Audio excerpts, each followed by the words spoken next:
இப்போ நாங்கள் இந்த வீடியோ மூலமாக கொள்ளளவம் பற்றி பார்க்க போகிறோம். கொள்ளளவத்தில் நாங்கள் இங்கே மெயினாக சமாந்தர தட்டு கொள்ளளவி, அடுத்தது கோளக்கடத்தி கொள்ளளவி, இந்த 2 வகைகளை பார்க்க போகிறோம். முதலாவது சமாந்தர தட்டு கொள்ளளவிகளை முதல்ல பார்ப்போம். முதல்ல கொள்ளளவிகள் என்னென்னா ஏற்றங்களை ஒரு குறிப்பிட்ட அழுத்த வேறுபாட்டுக்குள்ள ஏற்றங்களை சேமிக்கக்கூடிய ஆற்றல் கொண்ட சாதனங்கள். அந்த சாதனங்கள் எப்படின்னா 2 உலோக தட்டுக்களுக்கு இடையில் மின்னுலைய பதார்த்தங்கள் காணப்படுகின்ற சாதனம். சரி, டிவைஸ் ஒன்று தான் அது. ஆக இது குறுக்க அழுத்த வேறுபாடொன்று V ஒன்று வழங்கப்பட்டால் அந்த அழுத்த வேறுபாட்டுக்கு குறுக்கே Qங்கிற ஏற்றத்தை சேமித்து வைத்திருக்கும். மின் கொள்ளளவம் சமன் அது சேமித்து வைத்திருக்கும் ஏற்றத்தின் கீழ் அதற்கு குறுக்கே வழங்கப்படுகின்ற அழுத்தம். அதாவது V அழுத்தத்துக்கு Q ஏற்றம் சேமிக்கப்படுகிறதாம்டா கொள்ளளவம் என்றது ஓர் அலகு வோல்டேஜுக்கு குறுக்கே, ஓர் அலகு அழுத்த வேறுபாட்டுக்கு குறுக்கே எவ்வளவு ஏற்றம் சேமிக்கப்படுகிறது என்றதுதான் கொள்ளளவம்.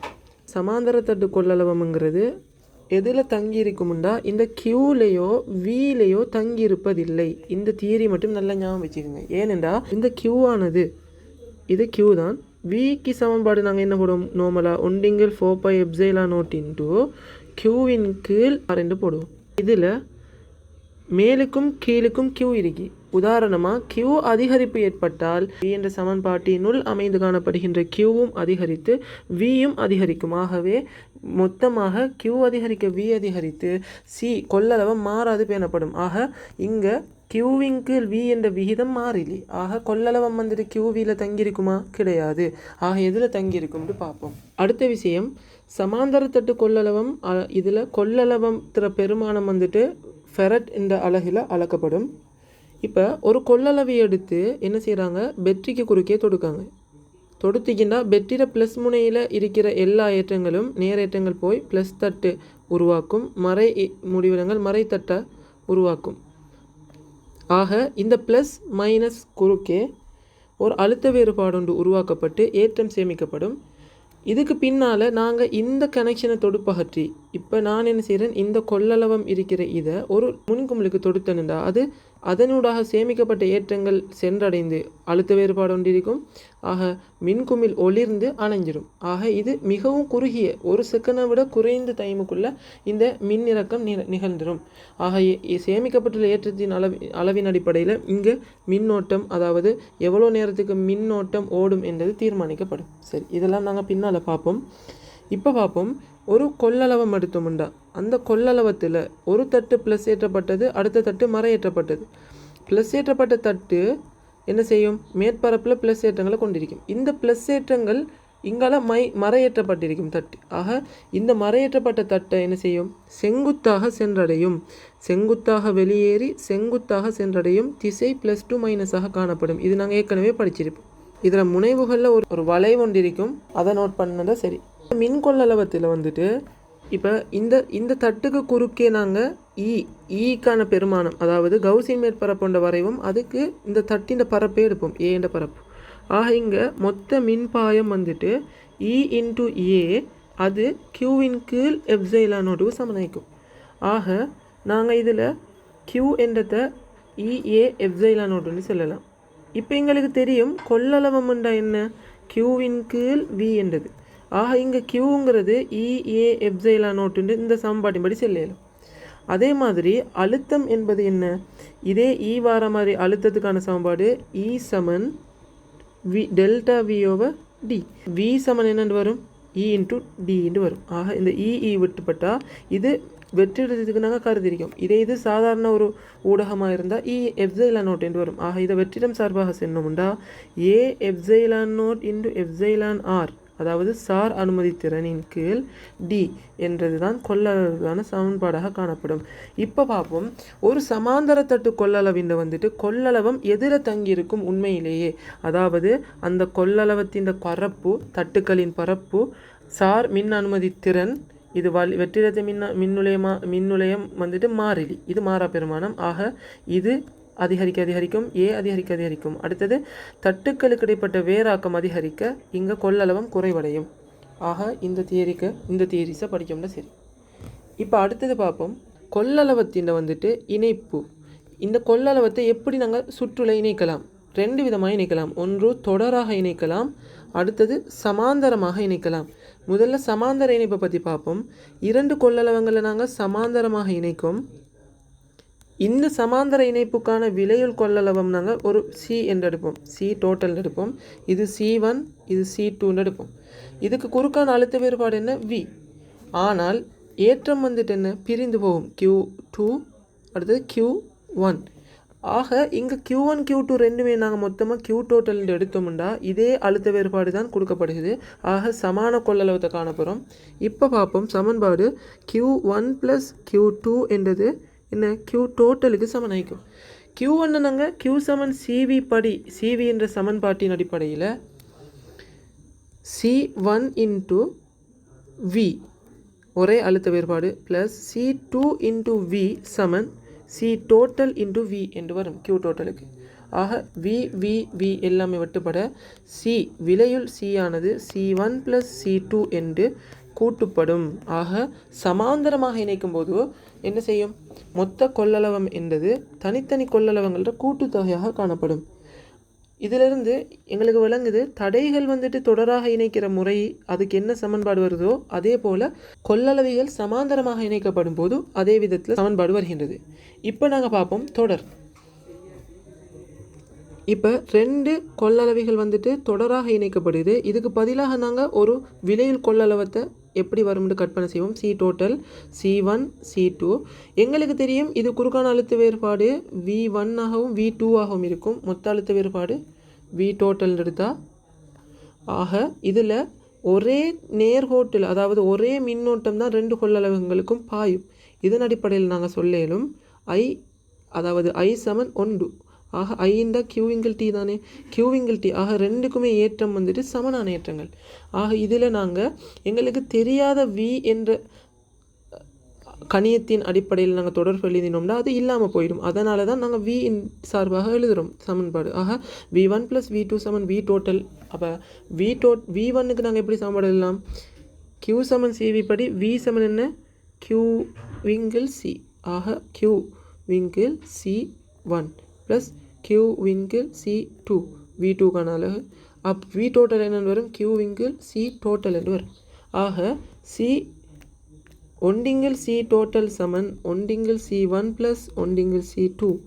ஆக தொடராக நாங்கள் கொள்ளளவிகளை இணைக்கும் போது அது சமாந்தரமாக தடைகளை இணைக்கிற விதத்தில் சமன்பாடு பெறப்படும் தரப்பட்டுள்ளது போல். இதிலிருந்து எங்களுக்கு விளங்குது பாருங்கள். இப்போ சமாந்தரமாக நான் சர்வசமனான கொள்ளளவங்களை இணைக்க நின்றால் எத்தனை இணைக்கப்படுகிறதோ, இப்போ உதாரணமாக 2 இணைக்கப்பட்டால் 2C, 3 இணைக்கப்பட்டால் 3C. ஆக n கொள்ளளவங்கள் சர்வசமனானது சமாந்தரமாக இணைக்கப்பட்டால் n × C ஆக வரும் C டோட்டல். இது இங்கே C டோட்டலுக்கு நாங்கள் சுருக்கினோம்னா என்னென்னு வரும்? C1 C2 / C1 + C2 என்று வரும். இது சர்வசமனாக இருந்தால் C வர்க்கத்தின் கீழ் 2C என்று வரும். ஆக CC போனிச்சுன்னா C/2. இது 3ஆக இருந்தால் C/3, 4ஆக இருந்தால் C/4. ஆக n எண்ணிக்கையிலான கொள்ளளவங்கள் வைக்கப்பட்டால் C/n எண்ணிக்கையாக காணப்படும். சர்வசமனான எத்தனை கொள்ளளவங்கள் வைக்குமோ அத்தனையால் பிரித்து வர்றது தான் கொள்ளளவத்தில் பெருமானமாக இருக்கும். சரியா? அடுத்தது இதிலிருந்து விளங்க வேண்டிய அடுத்த விஷயம் என்னென்னா, எங்களுக்கு தெரியும் இந்த முறையில் நாங்கள் போகிற நேரம் நாங்கள் இலக்கங்களை பிரதியிட்டு பாட்டும் தான் விளங்கும். இதிலிருந்து என்ன முடிவு எடுக்கலாம்டா, இதிலிருந்து அதாவது C1 C2 × C1 + C2 என்ற இந்த தொடர்பின் மூலம் பெறப்படும் C டோட்டலானது எப்போதுமே C1 C2 என்ற கொள்ளளவங்களை விட பருமனில் குறைந்ததாகத்தான் காணப்படும். இது நாங்கள் C டோட்டல் = C1 + C2 எடுக்கிறது. C1 C2 ஆகிய நாங்கள் எடுக்கிற தனித்தனி கொள்ளளவங்களை விட பருமனில் பெரியதாக காணப்படும், விலையுலாக பெரியதாக காணப்படும். இது விலையுலாக சிறியதாகிடும்.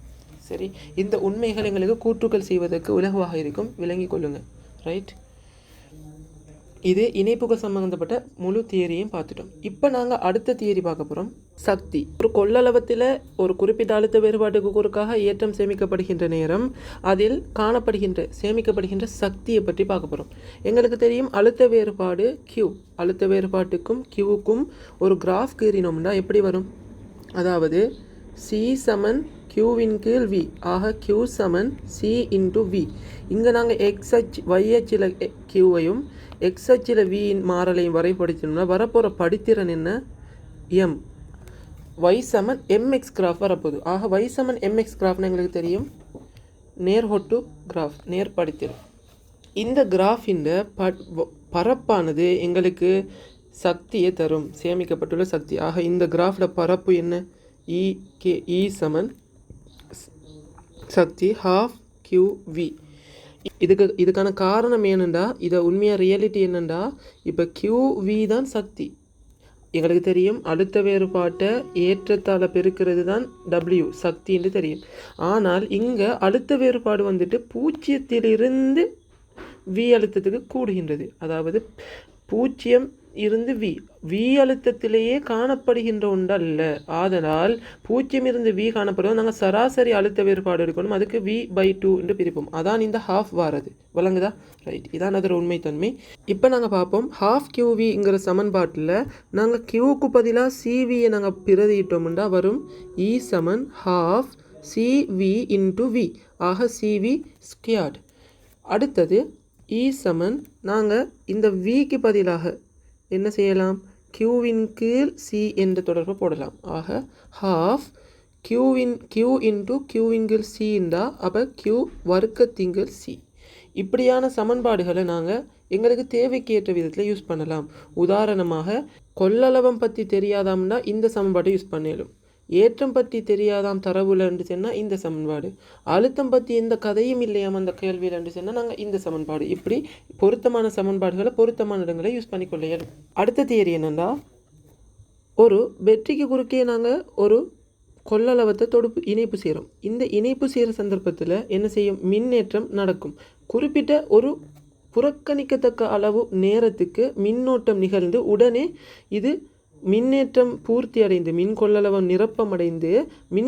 நிரப்பமடைந்த உடனே அது காவலித்தன்மையாக மாறிவிடும். ஏன்? இல்லுகு மின்னுலை பதார்த்தம், கடத்தி இல்லை காவலி காணப்படுவதால் ஒரு காவலியாக மாறிடும். எப்போ வரைக்கும்? மின்னேற்றம் சேமிக்கப்படும் வரைக்கும், அது வரைக்கும் மின்னோட்டம் நிகழும். அது ஒரு 0.01 0.1 அதை விட குறைந்த செகண்ட், அவ்வளோ சிறிய நேரமாக காணப்படும். சரி, எது எப்படியோ அந்த நேரத்தில் இப்படி மின்னேற்றம் நடைபெறுகின்ற அந்த நேரத்தில் நாங்கள் இதுக்கு குறுக்கான பல கிராஃப், அதாவது Vக்கும் அந்த டைமுக்கும் இடையிலான, அடுத்தது Iக்கும் நேரத்துக்கும் இடையிலான, அடுத்தது ஏற்றப்படுற Qவுக்கும் நேரத்துக்கும் இடையிலான இந்த பல்வேறுபட்ட கிராஃப்களை நாங்கள் ஆராய்வோம். எங்களுக்கு தெரியும் ஆரம்பத்தில் கொள்ளளவிக்கு குறுக்கே புதுசாக வைக்கிற நேரம் அழுத்த வேறுபாடு 0 அதிகரித்து அது ஒரு மாறா பெருமானத்தை எடுக்கும். ஏன்? நிரப்பமடைஞ்ச உடனே ஒரு குறிப்பிட்ட ஏற்றம் இருக்கும். ஆக அதுக்கு குறுக்க அழுத்த வேறுபாடு நிகழும். அது வரைக்கும் இந்த மாறல் இப்படியான மாறலாக காணப்படும். ஏன் இந்த மாறல் இந்த வளைவு எடுக்குதுன்னு சொன்னால், போக போக நிரம்படைஞ்சு V அதிகரிக்கும் வீதம் குறைவடையும். ஆக படித்திறன் வந்துட்டு எப்படிக்கும் குறைவடைஞ்ச படித்திறனாக காணப்படும். இதே போல் I வந்துட்டு ஒரு குறிப்பிட்ட மின்னோட்டம் ஓடினது நிரப்பமடைய மின்னோட்டம் குறைவடைந்து 0 Q ஆனது 0 அதிகரித்து ஒரு நிரப்பமடைஞ்ச உடனே மாறிலி பெருமானமாக பேணப்படும். இதிலும் என்ன செய்யும்? அந்த கொள்ளளவத்திற பெருமதி அண்மிக்க நிரப்பமடைகின்ற வீதம், Q நிரப்பமடைகின்ற வீதம் குறைவடையும். ஆக படித்திறன் குறைவடைஞ்சு கொண்டு போகும். சரி, இப்போ நாங்கள் அடுத்தது பார்ப்போம். இதே மின் கொள்ளளவையை நாங்கள் அதை அதில் இருக்கிற மின்னோட்டத்தை ஓட செய்து பயன்படுத்துகிறோம். சரியா? ஒரு குறிப்பிட்ட சுற்றில் தொடுக்கிறோம். இந்த சந்தர்ப்பத்தில் என்ன நடக்கும்? Vக்கான மாறல்களை வரைபடுத்துவோம். V T I T Q T. இதன் மாறல்களை நாங்கள் ஒழுங்குபடுத்தினோம்டா எங்களுக்கு தெரியும் குறிப்பிட்ட அழுத்த வேறுபாடு ஆரம்பத்தில் காணப்படும். ஏன்? ஏற்றம் காணப்படுகிறது Q. ஆக V அழுத்த வேறுபாட்டிலிருந்து படிப்படியாக ஏற்றம் குறைய அழுத்த வேறுபாடும் என்ன செய்யும்? குறையும். சமன்பாட்டின்படி C சமன் Qவின் கீழ் V. இது குறைய Vயும் குறையும். ஏன்? ஒரு கொள்ளளவிக்கு கொள்ளளவம் மாறிலி. எப்போ மாறும்னா அது A எப்சைலான் R D ஆகியன மாறும் போது மாற்றிருந்தால் மாறும். சரியே? ஆக இங்கே V அழுத்த வேறுபாடு குறைவடைந்து செல்லும். Q சேமிக்கப்பட்ட ஏற்றம் பயன்படுத்தப்பட்டு குறைவடைந்து 0 அடையும். ஐயும் அப்போ Q 0 அடையுதுண்டா, Q இல்லாட்டி I ஓடுமா? இல்லை, ஏற்றம் தானே. ஏற்றம் பாயிற வீதம் தான் மின்னோட்டம். ஆக ஐயும் 0 அடையும். ஆக 3 கிராஃபும் இப்படி. அடுத்த தியரி என்னென்னா, நான் ஏற்கனவே சொன்ன மாதிரி மின்கொள்ளளவியை வந்துட்டு சமாந்தர தொடர் இணைப்புகளை பற்றி பார்த்தோம். இப்போ பார்ப்போம், எங்களுக்கு தெரியும் மின் கொள்ளளவம் வந்துட்டு எப்சைலான் நோட்டில் தங்கியிருக்குமுண்டு. இப்போ உங்களுக்கு ஒரு விஷயம் ஒன்று சொல்கிறேன் பாருங்கள். இப்போ ஒரு மின் கொள்ளளவி ஒன்று தந்திருக்காங்க. ஆனால் இதில் தரப்பட்ட மாதிரி ஒரு பரப்புக்கு எப்சைலான் ஆர் வேறு ஒரு ஊடகம், இந்த பரப்புக்கு எப்சைலான் ஆர் 2 என்ற ஒரு ஊடகத்தை சேர்த்து இப்படி ஒரு செயற்கையான ஒரு, அதாவது கொள்ளளவின் தட்டுக்களுக்கு இடையில் உள்ள வெளியே இவ்வாறு நிரப்புறாங்க. ஆகவே இதை D1 தடிப்பம் என்று எடுத்தேன், இதை D2 தடிப்பம் என்று எடுத்தேன்டா குறுக்கோட்டு பரப்பு ஏதானம்டா. இப்போ எங்களுக்கு தெரியும் இந்த ER எப்சைலான் நோட் ஏ D1க்கு ஏற்ப இந்த பரப்பு, அதாவது இந்த ஏரியாவுக்கு மட்டும் C1ங்கிற ஒரு கொள்ளளவம் ஒன்று காணப்படும். ஏன் இது வெவ்வேறு கொள்ளளவங்களாக பிரிஞ்சிடும். ஏன் D1 D2 வேறு, ER1 ER2 வேறு. ஆக இதுக்கு ஒரு கொள்ளளவம் பெருமானம் வரும். இப்போ இது ரெண்டு கொள்ளளவிகள் மாதிரி. இப்போ நாங்கள் பார்க்கணும் என்னென்னா இந்த கொள்ளளவிகள் எப்படி இணைக்கப்பட்டிருக்கி, தொடராகவா சமாந்தரமாகவா. நல்லா பாருங்கள், இது ஒரு பொது இடைமுகம் தானே. நான் அதே இடைமுகத்தை தரப்பட்ட மாதிரி பிரிக்க.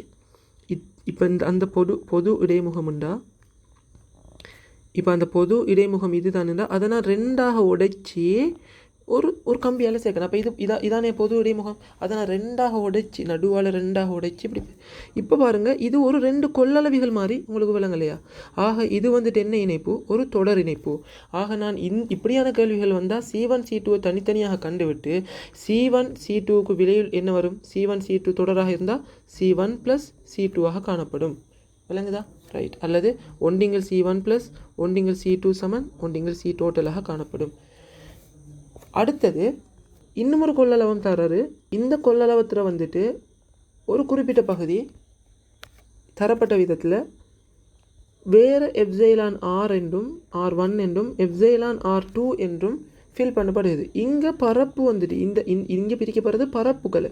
அப்போ இது A1 பரப்புன்னு இருக்கேன், இது A1 என்று, இது A2 இருக்கேன். இடைப்பட்ட தூரம் பிரிக்கப்படலை D என்று இருக்கேன். இப்போ பாருங்கள், இதில் நான் இந்த A1க்கும் இந்த Dக்கும் இந்த ER1க்கும் ஏற்ப ஒரு கொள்ளளவம் C1 வரும். இதே மாதிரி இந்த A2 ER2 Dக்கு ஏற்ப ஒரு C2 என்ற பெருமானம் வரும். இப்போ இந்த 2 கொள்ளளவங்களும் சமாந்தரமாக தொடரா, தனித்தனி கொள்ளளவங்கள் போல இருக்கும் தானே. இது தொடரா சமாந்தரமானு பார்க்கணும். இது எப்படி, ரைட். இந்த பிளேட்டை நான் உடைக்க, இந்த பிளேட்டை இதால் உடைச்சேன்னுண்டா என்ன நடக்கும், 2. அப்போ இதை நான் ஒரே இங்கே ப்ளஸ்ஸுண்டா, இது மைனஸ்ண்டா, ப்ளஸ்ஸுக்கே இந்த முழு தட்டமும் இணைக்கப்பட்டிருக்கு. ஆக நான் இந்த ப்ளஸ் கம்பியையும் 2ஆக பிரித்து, இப்போ இந்த ஒரு கொள்ளளவம், இப்போ இந்த பேலன்ஸ் கீழே இருக்கிற துண்டு A2 பரப்புடைய துண்டு, இது A1 பரப்புடைய துண்டு, ரெண்டையும் வேறாக்குறேன். இப்போ வேறாக்கி என்னென்னா இந்த ரெண்டும் வந்துட்டு என்ன செய்யும், C1 C2 என்பது சமாந்தரமாக தொழிற்படும். ஆக இங்கே விலையில் கொள்ளளவம் என்னென்னு வரும், C1 + C2. நான் தனித்தனியை கண்டுட்டு கூட்டினேன்னா சரி. ரைட். இப்படியான கேள்விகள் வந்தால் செய்யுங்க. இப்போ நான் உங்களுக்கு யோசிக்கிறதுக்கு, உங்களோட அறிவுக்கு விருந்தாக ஒரு கேள்வி ஒன்று கேட்கேன். இப்போ பாருங்கள், ஒரு கொள்ளளவம் ஒன்று தராரு.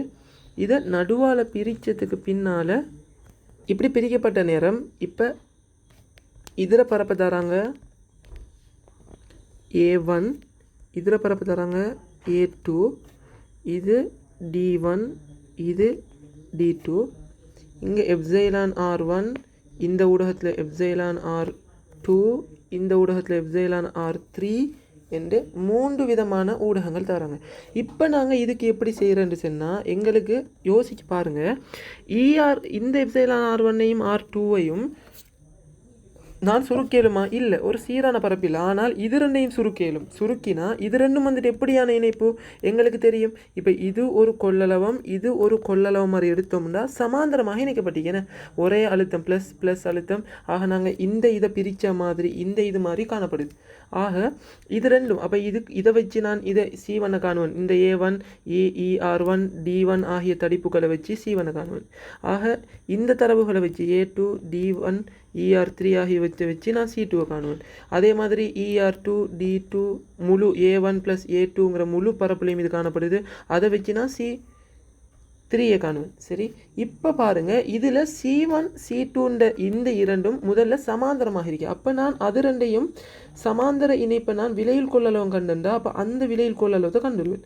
இப்போ தெரியும் எங்களுக்கு இந்த விலையில் கொள்ளளவு மொத்தமாக நான் கண்டுட்டேன். இதான் என்ன C2 டேஸ்ன்னு எடுக்கணிப்பேன். இந்த C2 டேஸுக்கும் இப்போ C3 டேஸும் வந்துட்டு என்ன ஒரு தொடர் இணைப்பு வழங்குதா.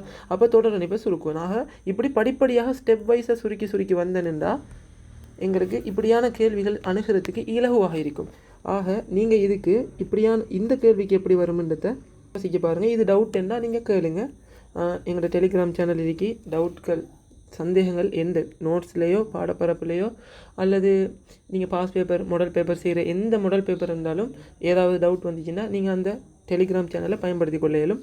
ரைட், அதில் கேளும். அப்போ இப்படியான கேள்வி வந்தால் இதுக்கு எப்படி அணுகிறங்கிறத நீங்கள் யோசிக்க வைங்க. ரைட், இப்போ இது வந்துட்டு எப்சைலான் R1, இது எப்சைலான் R2, இது எப்சைலான் R3, இது A1 பரப்பு, இது A2 A1 பரப்பு, இது A2 பரப்புண்டா, இது D1 தடிப்பு, இது D2 தடிப்பு. அப்போ கொள்ளளவு சம்மந்தப்பட்ட முக்கியமான விடயங்கள் அனைத்தையும் நாங்கள் பார்த்துட்டோம்.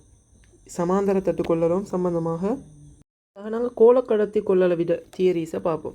கோளக்கடத்தி கொள்ளளவினா ஒரு கோள ஓடு, உலோக கோள ஓடு, இதில் ஏற்றங்கள் வைக்கப்படுற நேரம் அது மேற்பரப்பில் காணப்படும். ஆக மேற்பரப்பில் தேக்கப்படும், சேமிக்கப்படும். இந்த மேற்பரப்பில் ஒரு குறிப்பிட்ட அழுத்த வேறுபாட்டுக்கு குறுக்க ஏற்றம் Q அளவு தேக்கி வைக்கப்படும். ஆக இதுக்கு நாங்கள் சமன்பாடு அதே சமன்பாடு Q = V என்று சொல்லிடும்.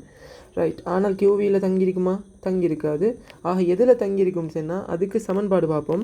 Qவின் கீழ் V, அதாவது இந்த கொள்ளளவின் மேற்பரப்பிலான அழுத்தம் நிகழப்போது இந்த கொள்ளளவின் மேற்பரப்புக்கான அழுத்தம் 4πε 1 4πε0 Qவின் கீழ் R, அதாவது இது RR உடைய ஒரு கொள்ளளவமாக இருந்தால் இதன் அடிப்படையில் QQ வெட்டுப்பட்டு போயிடும். ஆக இறுதியாக 4πε0 R மேலுக்கு வரும். அப்போ 4πε × ε0 R. ஆக இதிலிருந்து எங்களுக்கு என்ன விளங்குதுண்டா, இது ஒரு நியம சமன்பாடு. இதிலிருந்து எங்களுக்கு என்ன விளங்குதுண்டா, கோளக்கடத்தியின் கொள்ளளவமானது எதில் தங்கியிருக்கும் என்றால் எப்சைலான் R மற்றும் R. R என்றா என்ன?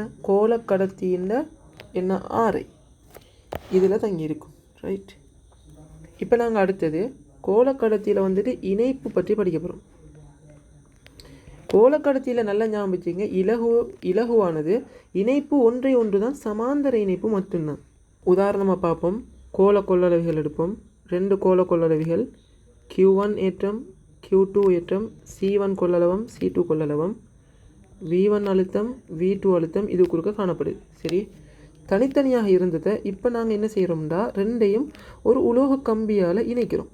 இப்போ இணைச்சா ஏற்றம் வந்துட்டு அழுத்த இரண்டுக்கும் இடையிலான அழுத்தங்கள் சமனாகும் வரை, பொது அழுத்தத்தை அடையும் வரை ஏற்றங்கள் பரிமாறப்படும். ஆக Q1 டேஸ் என்று வரப்போது, Q2 டேஸ் என்று வரப்போது. இப்போ என்ன சொல்ல வரண்டா, அழுத்தம் சமனாகிறது எங்கண்டா சமாந்தர இணைப்பில். சமாந்தர இணைப்புலாம் பாருங்கள், அழுத்தம் வந்துட்டு 2 கொள்ளளவுக்கும் சமனாக காணப்படும் இங்கே சமாந்தர தட்டிலேயே. ஆக இதே போல தான் அழுத்தம் சமனாகிற எல்லா இடமும் அது என்ன சமாந்தர இணைப்பு. சமாந்தர இணைப்பு அப்போ C1 C2 அதே கொள்ளளவம். ஆக பொது அழுத்தம் Vக்கு அடையுது. ஆக இதுக்கு நாங்கள் சமன்பாடு எடுத்தோம்னா எப்படி வரும்? மொத்தமாக Q1 + Q2 ஆரம்ப மொத்த ஏற்றங்கள் இறுதி மொத்த ஏற்றங்களுக்கு சமன் Q1 டேஸ் + Q2 டேஸ். ஆக நான் இங்கே இந்த Q1 டேஸ் Q2 டேஸுக்கு பிரதிட்டு முதலாவது சமன்பாடு இருக்கலும். அதாவது Q1 + Q2 சமன் என்னென்று வரும்? C1 × V + C2 × V. இங்கே நான் Vயை பொது எடுக்கலாம். பொது எடுத்தேன்னா C1 + C2 × V வரும். ஆக V சமன் Q1 + Q2 ஓர C1 + C2. எங்களுக்கு தெரியும், நான் உங்களுக்கு விளங்குறதுக்காக வேண்டி சொல்கிறேன். இங்கே பொது அழுத்தம் தானே, இணைக்கப்பட்டதுக்கு பின்னால் பொது அழுத்தத்துக்கான சமன்பாடு Q × C தானே. இந்த Q × C எடுத்தால் மொத்த ஏற்றம் என்ன? அது Q1 + Q2 என்று சொல்லலாம், அல்லது Q1 டேஸ் + Q2 டேஸ் என்று சொல்லலாம். கீழுக்கு மொத்த ஏற்றம் மொத்த மின் கொள்ளளவும் இப்போ இணைக்கப்பட்டது பிறகு தொகுதியின் கொள்ளளவும் என்னவாக மாறும்? இது சமாந்தர இணைப்பு. சமாந்தர இணைப்புண்டா கூட்டுப்படும். ஏற்கனவே நாங்கள் தியரியில் படிச்சிருக்கோம் சமாந்தர தட்டில். ஆக கூட்டுப்படண்டா C1 + C2 என்று. ஆக அதே சமன்பாடு தான் இங்கும் வந்திருக்கு. பாருங்க, மொத்த ஏற்றம் இது தொடராக சமாந்தரமாக இணைக்கப்பட்ட கொள்ளளவுக்கான இறுதி தீர்வு கூட்டுத்தொகை அது வரும். ஆக இதிலிருந்து உங்களுக்கு விளங்கியிருக்கும் இது சமாந்தர இணைப்பு தான் என்று கன்ஃபார்ம் ஆகிருக்கும். ரைட், இப்போ அது ஒரு பக்கம் இருக்கட்டும். இப்போ நாங்கள் இதே அழுத்தத்துக்கு இந்த Q1 Q2க்கு பிரதியிட்டும் நாங்கள் என்ன செய்யலாம், சமன்பாடு உருவாக்கலாம். Q1 என்ன, ஆரம்பத்தில் இருந்த ஏற்றம், அதாவது எப்படி சொல்லலாம், C1 இன்ட்டு V1 என்று சொல்லலாம். ஆக C1 into V1 plus C2 into V2 முழுவதின் கீழ் C1 ப்ளஸ் C2. அப்போ இது முதலாவது சமன்பாடு, இது ரெண்டாவது சமன்பாடு, மூன்றாவது நான் இது மேலுக்கிறது மொத்த ஏற்றங்கள் தானே, அதை நான் Q1 டேஸ் சார்பாகவும் செல்லலாம் தானே, Q2 டேஸ் சார்பாகவும் செல்லலாம் தானே இறுதியில் காணப்பட்ட ஏற்றங்களை வச்சு. ஆக C1 ப்ளஸ் C2 இது மூன்றாவது விதமான சமன்பாடு. இந்த சமன்பாடுகளை நாங்கள் தேவைக்கு ஏற்ப சந்தர்ப்பங்களில் யூஸ் பண்ணலாம். இது பாஸ் பேப்பரில் ரெகுலராக வர கேள்வி, அடிக்கடி வர கேள்வி. இந்த தியரியை விளங்கி வச்சுக்கோங்க, விளங்குதா? அதனால தான் முக்கியமாக நான் இதை சொல்லி விளங்கப்படுத்துகிறேன். ரைட், இப்போ இணைப்பு பற்றி படிச்சிட்டோம். அடுத்த விஷயத்தை பார்க்க போகிறோம்.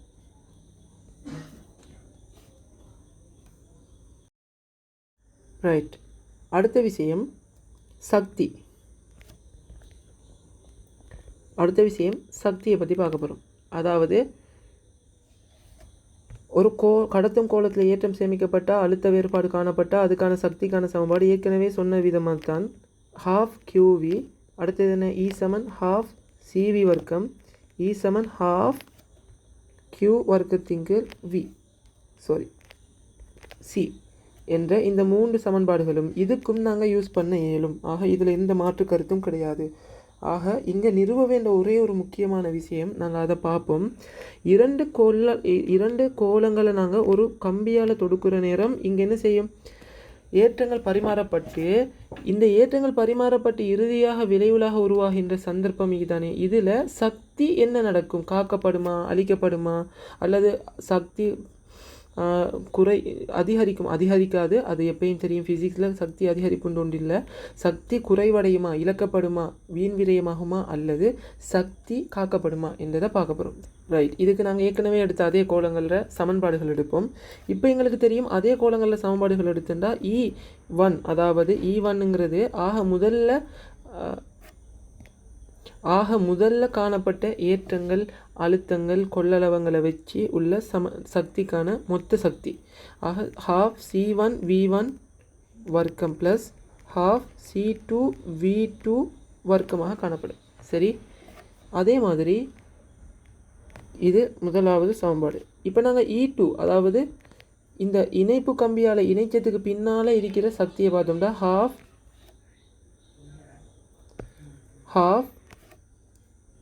இப்போ இணைப்பு கம்பியால் இணைக்கிறதுக்கு பின்னால் இருக்கிற சக்தியை பார்த்தோம்னா ½ C1 V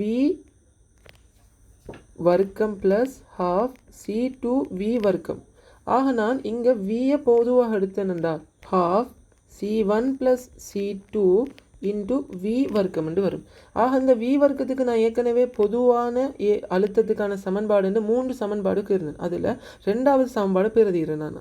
அப்போ ரெண்டாவது சமன்பாடு பிரதிட்டா அந்த ரெண்டாவது சமன்பாடு C1 V1 plus C2 V2 முழுவதின் வர்க்கத்தின் கீழ் C1 ப்ளஸ் C2 முழுவதின் வர்க்கம். அதாவது V வர்க்கம் தான் இங்கே V வர்க்கம்னா எல்லாத்துக்குமே வர்க்கம் வரும். ஆக நான் தனித்தனியாக அந்த வர்க்கத்தை கொடுத்து எழுதியிருக்கேன்.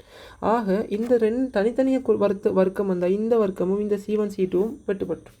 ஆக இறுதியாக E2 என்பது என்னென்று வரும், ½ C1 V1 plus C2 V2 முழுவதின் வர்க்கத்தின் கீழ் C1 ப்ளஸ் C2ஆக காணப்படும். ரைட், இது ரெண்டாவது சமன்பாடு. இதை வச்சு இப்போ நாங்கள் சக்தி மாற்றம் என்ன என்று பார்ப்போம். சக்தி மாற்றம்ங்கிறது இறுதி சக்தி செய்ய ஆரம்ப சக்தி. ஆக E2 மைனஸ் E1 என்ற பெருமானம் என்ன வரும். ஆக ½ நாங்கள் பொதுவாக எடுத்தோம்னா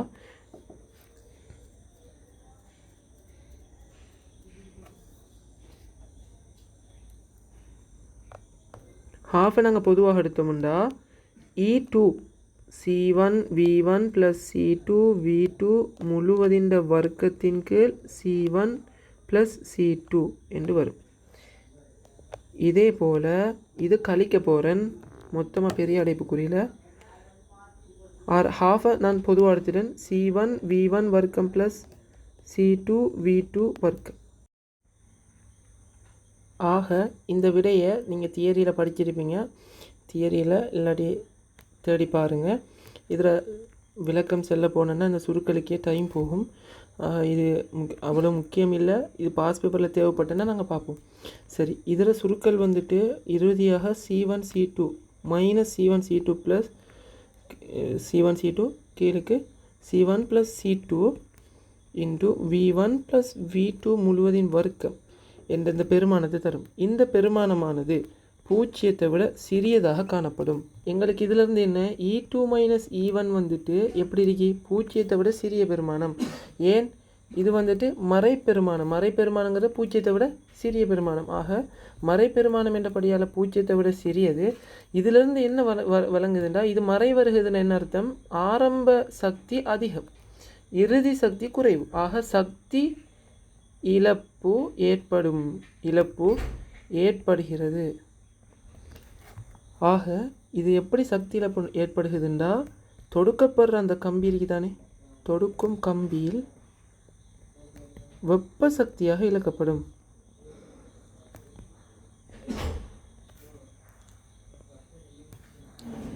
சரி, இவ்வளவு தான் தியரி. இப்போ நாங்கள் சில இதுகள் சம்பந்தம் இல்லாத ஆனால் ரிலேட்டட் தேவையான தியரிஸ் கொஞ்சத்தை பார்ப்போம்.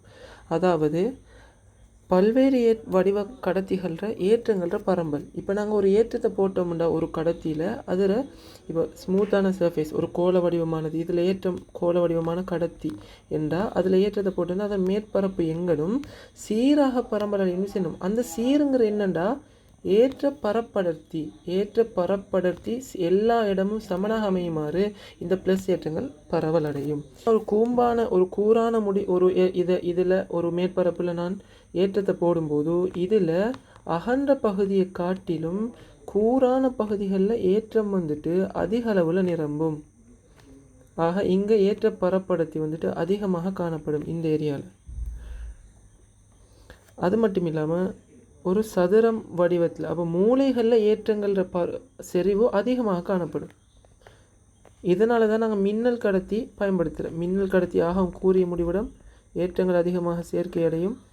இதில் மற்ற பக்கங்கள் அடர்த்தி குறைவானதாக காணப்படும். சரி, அப்போ இந்த கோலமான மேற்பரப்பில் ஏன் எல்லா இடமும் சீராக பரம்பல் அடையுதுண்டா, இதில் வளைவு ஒரு கூரான முனைகள் எதுவும் இல்லை. கூரான முனைகள் தன்மை கூட கூட ஏற்றங்கள் செறிவடையும் வீதம் கூடும். அடுத்த விஷயம் புள்ளி மின்னிறக்கம். புள்ளி மின்னிறக்கம் என்ற விஷயத்தை பார்ப்போம். அதாவது ஒரு கடத்திட கூரான முனை எடுத்துக்கொண்டால் அந்த கூரான முனையில் ஏற்றத்திற செறிவு அதிகமாக காணப்படும். இந்த ஏற்ற செறிவினால் சாதாரணமாக வழியில் நேர்மறை அயன்கள் கலந்து காணப்படும். ஆக இந்த நேரேற்றங்கள் என்ன செய்யும்னா மறையேற்றங்களை ஒரு திசையில் கவர நேரேற்றங்களை எதிர் திசையில் தள்ளும். இப்போ ஒத்த ஏற்றங்களை எதிர் திசையில் தள்ளும்போது இது எதிர் திசையில் பயணிக்கும் போது வளிமூலக்கூறுகளுடன் மேலும் மோதுகை அடைந்து வளிமூலக்கூறுகளுடைய இலத்திறன்களை விடுவிக்க செய்து மேலும் இது அயனாக்கம் அடையும். மேலும் வளிமூலக்கூறுகள் அயன்களை உருவாக்கும். இந்த அயன்கள் மேலும் பெருமளவான மறை அயன்கள் கவரப்படும். பெருமளவான நேர அயன்கள் கடத்தியிலிருந்து வெளிநோக்கி தள்ளப்படும். இந்த வெளிநோக்கி தள்ளப்படுகின்ற இந்த நேர அயன்கள் அதாவது ஒத்த ஏற்றங்கள் இது வளிமூலக்கூறுகளுடன் சேர்ந்து மொத்தமாக மின் காற்று என்று சொல்லப்படும். அதாவது மின் ஏற்றம் இயல்பினால் உருவாக்கப்பட்ட காற்று, அதாவது நகர்றது. இது மர ஏற்றங்கள் என்ன செய்யும், இந்த புள்ளி கூர்முனைகளை நோக்கி வந்து கவரும். ஆக இந்த கவர்ந்து இந்த கூர்முனையில் காணப்படுகின்ற ஏற்றத்தை நடுநிலையாக்கும். இந்த நடுநிலையாக்குற செயற்பாடு தான் மின்னிறக்கல், புள்ளி மின்னிறக்கல். புள்ளினா பாயிண்ட். அப்போ பாயிண்ட், அந்த பாயிண்டான ஆப்ஜெக்ட்ஸில் வந்துட்டு நடக்கிற மின்னிறக்கம் என்று சொல்லப்படும். கொரோனா டிஸ்சார்ஜ் என்று அதுக்கான இங்கிலீஷ் வேர்டு. இப்போ பார்ப்போம், மின்காற்றுங்கிறது இப்போ உங்களுக்கு விளங்கியிருக்கும். ஆக இப்போ நாங்கள் ஒரு நேர் ஏற்ற முறிவிரத்தை உடைய ஒரு கடத்தி ஒன்று கொண்டு வந்து நாங்கள் ஒரு மெழுகுவர்த்திக்கு மேலே பிடிச்சோம்னா என்ன நடக்கும், இந்த மெழுகுவர்த்தியில் இந்த சுவாலையானது தள்ளி விலத்தி நகரும். ஏன், மின்காற்றின் காரணமாக நேரேற்றங்கள் தள்ளப்படுவதன் காரணமாக அந்த தள்ளுவது வலியை மேலும் அயனாக்கி பெருமளவான காற்றுக்களை தள்ளும் இயல்பு. அடுத்த தியரி பார்ப்போம் நாங்கள் மின்னல் கடத்தி. மின்னல் கடத்தி என்ற கன்செப்டை விளங்குவோம். நாங்கள் ஏற்கனவே பார்த்த மாதிரி மின்னல் கடத்தி என்றது கூரான முடிவிடங்களை கொண்ட ஒரு செப்பு சட்டம் செப்பு சட்டத்தோடு இணைக்கப்பட்டு அது புவித்தொடுப்பு செய்யப்பட்டிருக்கும். ஆக இது கட்டடத்துக்கு பாதுகாப்பாக வழங்கப்பட்டிருக்கும். இப்போ பார்ப்போம், இது மிகவும் கூரிய முனை காரணமாக இதில் நீரேற்றங்கள் செறிவடைந்து காணப்படும். நீரேற்றங்கள் செறிவடைந்து காணப்படும். ஆக இந்த நீரேற்றங்கள் சூழ உள்ள வளிமூலக்கூறுகள் வைக்கிற மறையேற்றங்களையும் நீரேற்றங்களையும் பிரித்து நீரேற்றங்களை தள்ளுகையடைய செய்யும் மறையேற்றங்களை கவரும். இப்போ ஒரு மேகக்கூட்டம் ஒன்று வருகிறது. இது மின்னேற்றப்பட்ட மேகக்கூட்டம். எங்களுக்கு தெரியும் இடிமின்னல் உருவாகிறதுக்கான காரணம் மேகங்கள் உறிஞ்சுவதனால் ஒன்றை ஒன்று உரசுவதனால் ஏற்றத்தை பெற்றுக்கொள்ளும். ஆக இதில் மறையேற்றங்கள் கீழ்ப்புறமாகவும் நீரேற்றங்கள் மேல்புறமாகவும் ஏற்றப்பட்டுச்சுன்னா இப்போ இந்த மறையேற்றங்கள் என்ன செய்யும், சூழ உள்ள வழியில் வைக்கிற வழியை நடுநிலையான வழியை ப்ளஸ் மைனஸ் என்று பிரித்து அது அயனாக்கமடைய செய்யும். ஆக இதில் பிரிக்கப்பட்ட ப்ளஸ் அயன்களை இந்த மேகங்கள் கவர்ந்து நடுநிலையாக்க மறை அயன்களை என்ன செய்யும், பூமிக்கு விடுவிக்கும். இந்த விடுவிக்கிறது கட்டடங்களில் படாமல் இங்கே என்ன நடக்கும்னா மின்னல் கடத்திகளிலிருந்து வெளியாகிற இந்த நேரேற்றங்கள் போய் நடுநிலையாக்கும். ஆக இந்த மின் காற்று போய் அந்த நடுநிலையாக்குவதன் மூலமாக எக்ஸ்ட்ராவாக அப்போ இந்த உருவாகிற மறையேற்றங்கள் மறைமுகமாக என்ன செய்யுது, இந்த மின்னற் கடத்தி கம்பியின் முடிவிடங்களுக்கே வருகிறது. அதாவது உதாரணமாக சொல்ல போனால் இப்போ இங்கே இது பிரிக்கின்ற ப்ளஸ் மைனஸில் இந்த மைனஸ் ஏற்றங்கள் தான் இந்த மின்னல் கம்பியை அடையிற ஏற்றங்களாக காணப்படுது. ஆக இந்த மின்னல் கம்பி அடையிற இந்த மைனஸ் ஆனது இந்த ப்ளஸ்ஸோட நியூட்ரல் ஆகி பூமிக்கு என்ன செய்யும், அனுப்பப்படும். ஆக திருப்பி ப்ளஸ் ஏற்றம் உண்டு இங்கே ப்ளஸ் ஏற்றங்கள் காணப்பட்டு கொண்டே இருக்கும். ஆக இதான் மின்னல் கடத்தியினுடைய கன்செப்ட். சரியா? இது சம்பந்தமான படத்தை நான் போட்டுறேன் பாருங்கள். இங்கே தரப்பட்டிருக்கிற மாதிரி பாருங்கள். இதான் மறையேற்றப்பட்ட மேகம் என்ன செய்யும், வழியை நேரேற்றப்பட்ட விண்வெளியேற்றமாக மறையேற்றப்பட்டதாக மாற்றும். மறையெல்லாம் மின்னல் கடத்தியில் இருக்கிற கூரிய முனைகள் உள்ள ஏற்றங்கள் உயர்வாக ஏற்றப்பட்ட கம்பிகளில் போய் நடுநிலையாக்கப்படும். நேரேற்றங்கள் மேகத்தால் இந்த பெருமளவான மறையேற்றங்கள் என்ன செய்யும், செப்பு சட்டத்தினூடாக அந்த இலத்திரன்கள் நிலத்துக்கு கீழ் செப்பு தகட்டிலிருந்து புவிக்கு இலத்திரங்கள் பரவும். இதுதான் இந்த செயல்முறை.